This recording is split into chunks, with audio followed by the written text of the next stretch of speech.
શિક્ષકો બે જ છે ને વિષયો છે social science, English, Gujarati, Hindi, Sanskrit et cetera.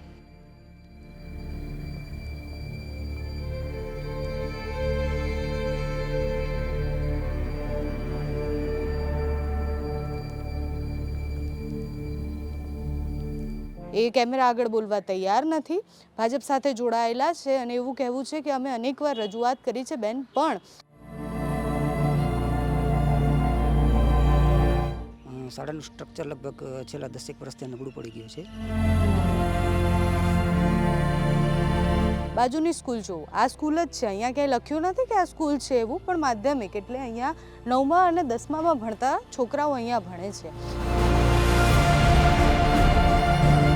અહીંયા તમે જુઓ કે સ્કૂલની હાલત કેટલી ખરાબ છે. અહીંયા કંઈ પણ થાય તો એ બાળક સાથેના જીવની જવાબદારી કોણ લેશે? એના જીવની શિક્ષણનું સ્તર વધે તો વાલીઓ અહીં મૂકવા રાજી થાય. એટલે એક દિવસ અહીં બહુ નિશાળની જાહો જલાલી હતી. ઘણા બધા નોકરીયાતો અમારી શાળાએ આપેલા છે. એટલે અમારી આ ગામની એક ધરોહર અને ઘરેણું કહેવાય.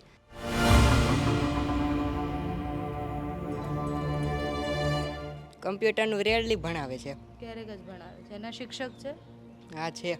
શિક્ષક છે એના કે પછી આ બે જે શિક્ષક છે? આ બે જ.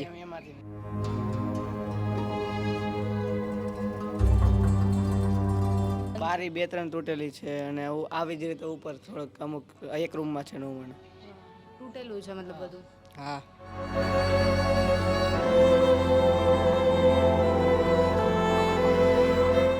પ્રાથમિક શાળા જે છે એ ગવર્મેન્ટ સંચાલિત છે અને માધ્યમિક જે છે એ ગ્રામ પંચાયત છે. બેનું ટૂંકમાં અલગ છે. બેનું પ્રાથમિક શાળા અને માધ્યમિક શાળા બેનો વહીવટ અલગ છે.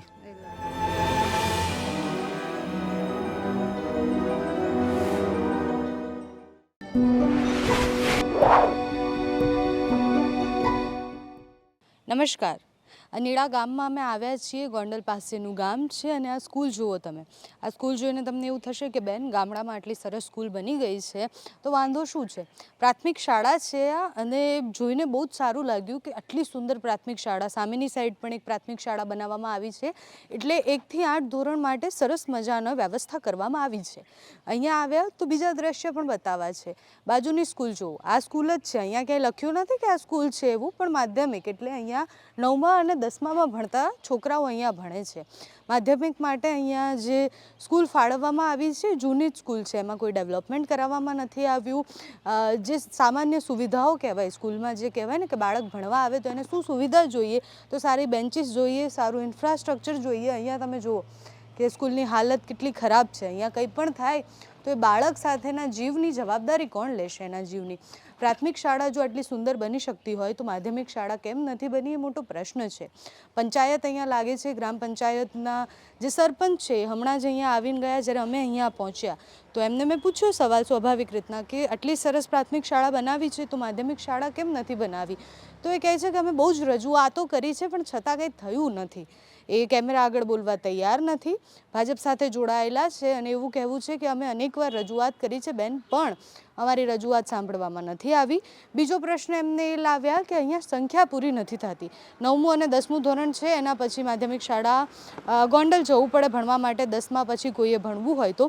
પણ અહીંયા આવ્યા તો જે સ્કૂલની સ્થિતિ છે એકદમ દયનીય છે. જો પ્રાથમિક શાળાના બાળકો માટે સારી સ્કૂલ બની શકતી હોય તો માધ્યમિક માટે કેમ નહીં? અહીંયા ભણતા બાળકો કેમ આવી સ્કૂલમાં ભણે?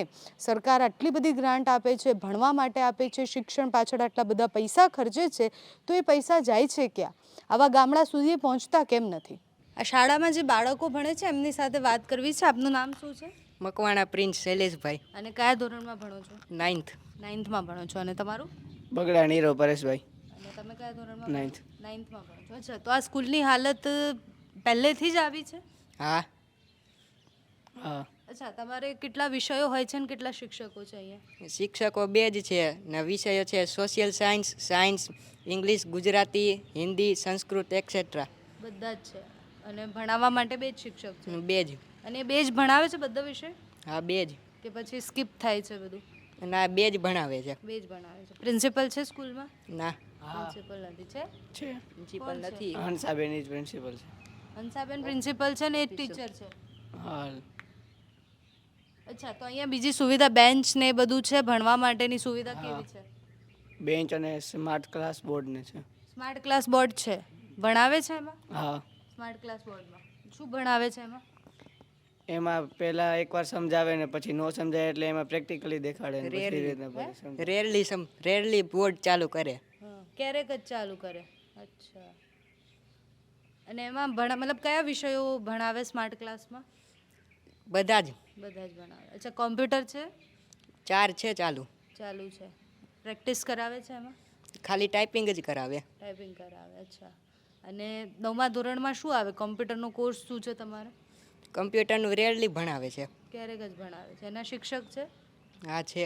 શિક્ષક છે એના, કે પછી આ બે જે શિક્ષક છે આ બે જ. એમાંથી નથી. હે? આ બે જ. બે શિક્ષક છે એમાંથી. અચ્છા, બાકી સ્કૂલમાં શું તકલીફ છે? મતલબ અહીંયા બેસવામાં કે પછી ટોયલેટમાં ને બધામાં છે? પાણી પીવાનું આવે છે, બધું છે?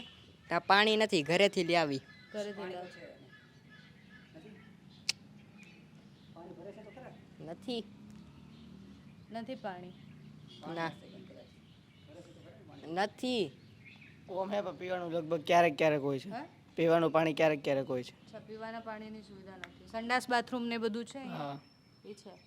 અચ્છા, તો બીજું ક્લાસમાં શું તકલીફ છે? અત્યારે તો અમે અંદર જઈને નહીં જોઈ શકીએ કારણ કે બંધ બારી 2-3 તૂટેલી છે અને આવી જ રીતે ઉપર થોડોક અમુક એક રૂમમાં છે 9 માણસ. હા, તૂટેલું છે મતલબ બધું. હા.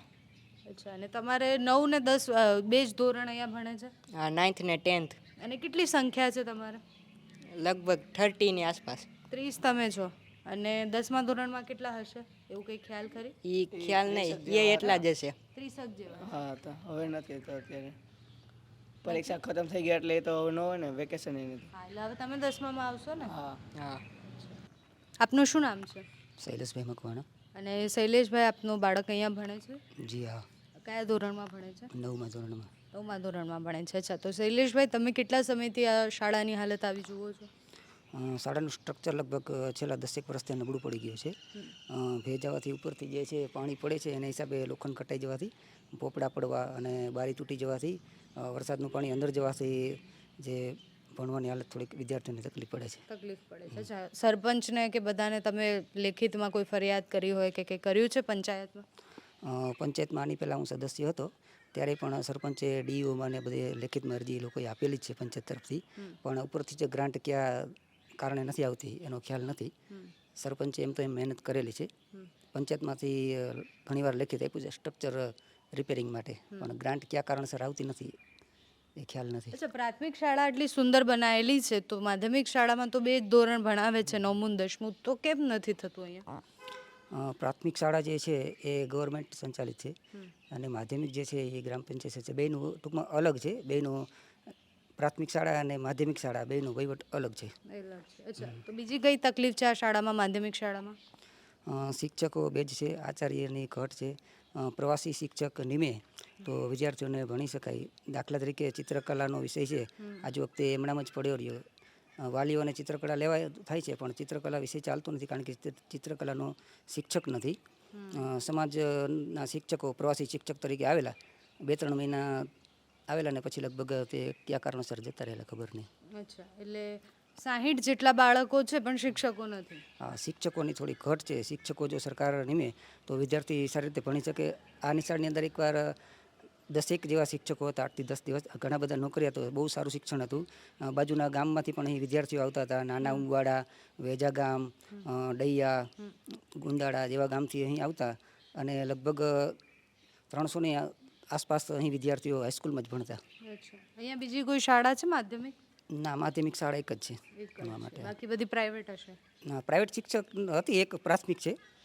હાઈસ્કૂલ તો એક જ છે. હાઈસ્કૂલ એક જ છે. એટલે કઈ બી ઓપ્શન જ નથી. બાળકને ભણાવવા હોય તો અહીંયા જ ભણાવો. બાળકને ભણાવવા માટે દાખલા તરીકે બાજુમાં નાના ઉંબાડા ગામ છે, પછી બાજુમાં ડૈયા છે, એમના વિદ્યાર્થીઓ પણ અહીં નિશાળે અહીં જ આવે છે.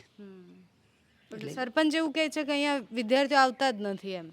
ના, વિદ્યાર્થીઓ 60 જેવું છે, પણ સુવિધા થોડીક વધે અને શિક્ષકો વધે તો શિક્ષણનું સ્તર વધે તો વાલીઓ અહીં મૂકવા રાજી થાય. કે દાખલા તરીકે એક દી અમારું શાળા છે, હું જ અહીં જ ભણેલો ત્યારે જ શિક્ષણનું સ્તર બહુ સારું હતું કારણ કે શિક્ષકો વધારે હતા. હાલની તકે શિક્ષકો જ બિચારા ઓછા છે, એમને ભણાવવા છે પણ 2 જ શિક્ષકો તો કામ કેટલું કરી શકે એમ. એટલે એક દિવસ અહીં બહુ નિશાળની જાહો જલાલી હતી. ઘણા બધા નોકરિયાતો અમારી શાળાએ આપેલા છે. એટલે અમારી આ ગામની એક ધરોહર અને ઘરેણું કહેવાય. આ સ્ટ્રક્ચર બચાવી લેવા માટે સરકારને તમારા માધ્યમથી અપીલ કરું છું કે અહીં કોઈ દાખલા તરીકે સાંસદ રમેશભાઈ ધડુક હતા, તેમની 7.5 લાખ રૂપિયાની ગ્રાન્ટ લેપ્સ થઈ એવું કંઈક સોશિયલ મીડિયા અને પેપરમાં વાંચેલું. એમાંથી 10 લાખ રૂપિયા જો અહીં ફાળવેલા હોત તો અમારું સ્ટ્રક્ચર છે કંઈક સારું થઈ ગયું હોત અને સુવિધા સારી મળી. એટલે માધ્યમિક શાળા ફરીથી બનાવવાની જરૂર છે. માધ્યમિક શાળાની અંદર ફરીથી ન બનાવે એવી જરૂર નથી. એનું જે સ્ટ્રક્ચર છે એટલે રીડેવલપ થવું હા રીડેવલપ થવું જોઈએ અને શિક્ષકો થોડાક વધે એવી અમારી માંગ છે. આ માધ્યમિક શાળાના બાળકોને સાંભળીને ખૂબ જ દુઃખ થયું કે આટલા બધા વિદ્યાર્થીઓ હોવા છતાં જ માત્ર 2 શિક્ષક છે, એમાંથી પણ એક શિક્ષક સતત રજા પર હોય, માત્ર એક જ શિક્ષક બાળકોને ભણાવે અને કઈ રીતના ભણાવી શકે? કોઈ ઓપ્શન પણ નથી એની પાસે. પ્રવાસી શિક્ષક આવે છે તો જતા રહે છે. સ્કૂલમાં બેસવા જેવી હાલત નથી, સ્કૂલમાં ઊભું રહેવા જેવી હાલત નથી. કાલ સવારે વધારે વરસાદ પડે તો આ સ્કૂલની હાલત શું થાય? અને આને સ્કૂલ પણ કઈ રીતના કહેવું? પંચાયતમાંથી જે ગ્રાન્ટ આવતી હોય છે એ ગ્રાન્ટ કેમ નથી આવી?